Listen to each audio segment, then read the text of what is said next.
L'irrationalité d'une telle croyance avait déjà été démontrée d'une façon similaire par le pionnier de la physique moderne, le grand scientifique anglais Isaac Newton.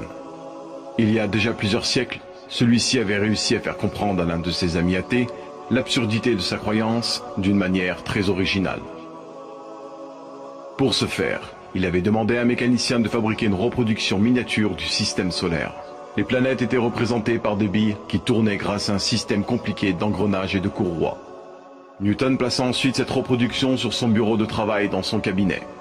Un jour, son ami athée entra dans la pièce et voyant cette superbe reproduction du système solaire, il fut très émerveillé et demanda qui l'avait fait. Newton, qui était en train de lire, leva les yeux et assura son ami avec le plus grand sérieux que personne ne l'avait fait, mais que c'était par le plus pur hasard que les éléments s'étaient rassemblés de la sorte. Son ami athée fut étonné et répliqua avec une certaine vivacité. « Tu dois me prendre pour un sot. C'est évident que quelqu'un a fabriqué cette reproduction, un génie d'ailleurs, et je voudrais connaître son nom. » Newton déposa son livre, se leva, mit sa main sur l'épaule de son ami et lui dit « Cette reproduction est une faible imitation d'un système bien plus merveilleux dont tu connais les lois. Je suis incapable de te convaincre que cette reproduction n'a pas eu de créateur, et pourtant, tu prétends toi que l'original que le mécanicien n'a fait que copier est apparu sans l'intervention d'un créateur. Explique-moi, je t'en prie. Par quel raisonnement es-tu arrivé à une pareille conclusion? Explique-moi, je t'en prie. Par quel raisonnement es-tu arrivé à une pareille conclusion? Si on n'arrive donc pas à percevoir que des choses complexes puissent avoir émergé par hasard, prétendre cela pour des choses encore plus complexes serait une conclusion qui est en apparent conflit avec notre raison.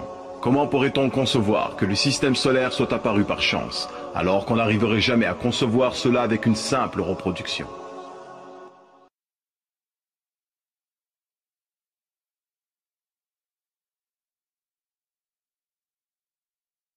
Dans son livre Les implications de l'évolution, le célèbre zoologiste britannique et partisan de la théorie de l'évolution Gerald Alan Kerkut mentionne: la première supposition de la théorie est que la matière non vivante a donné naissance à de la matière vivante. Autrement dit, le fondement de cette théorie repose sur l'apparition par chance d'une cellule vivante à partir de matière non vivante.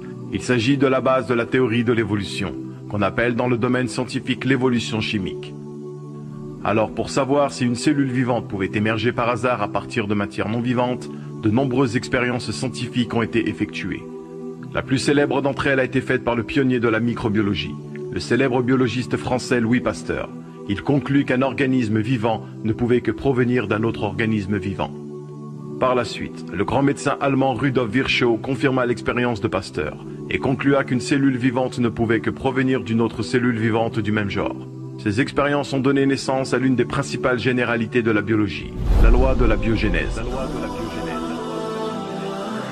Dans le célèbre livre de biologie intitulé « À la recherche de l'ordre dans la complexité », on peut y lire: historiquement, le point de vue comme quoi la vie provient de la vie a été tellement bien démontré scientifiquement qu'il s'agit aujourd'hui d'une loi appelée loi de la biogénèse.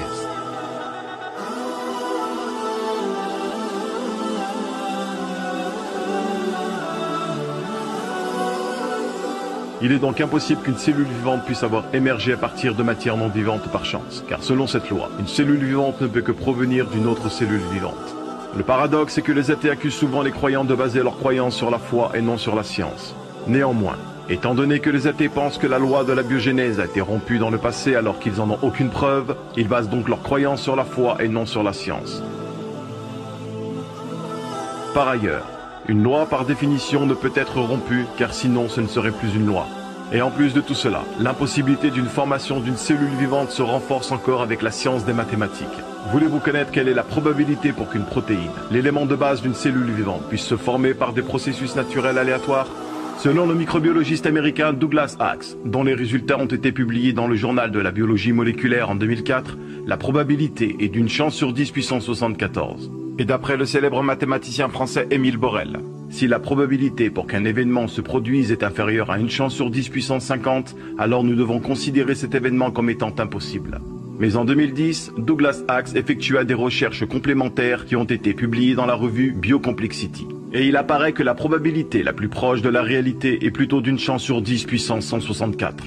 Maintenant, imaginez que l'univers tout entier soit constitué de grains de sable et qu'on décide d'en peindre un en rouge.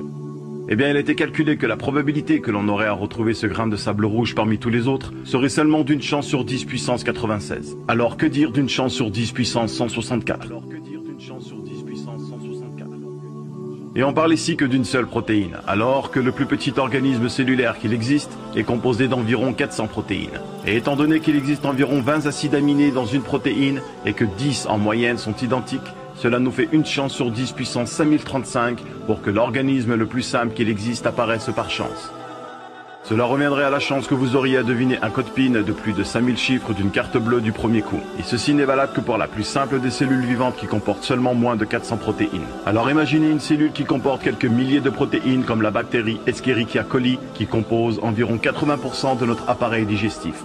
Le célèbre cosmologiste Fred Hoyle, qui renonça à son athéisme au cours de sa vie, déclara concernant l'origine de la vie: la notion comme quoi une molécule indispensable à la vie, mais aussi tout le système d'une cellule vivante ait pu apparaître par chance dans une soupe primordiale sur Terre est une absurdité d'un très haut degré.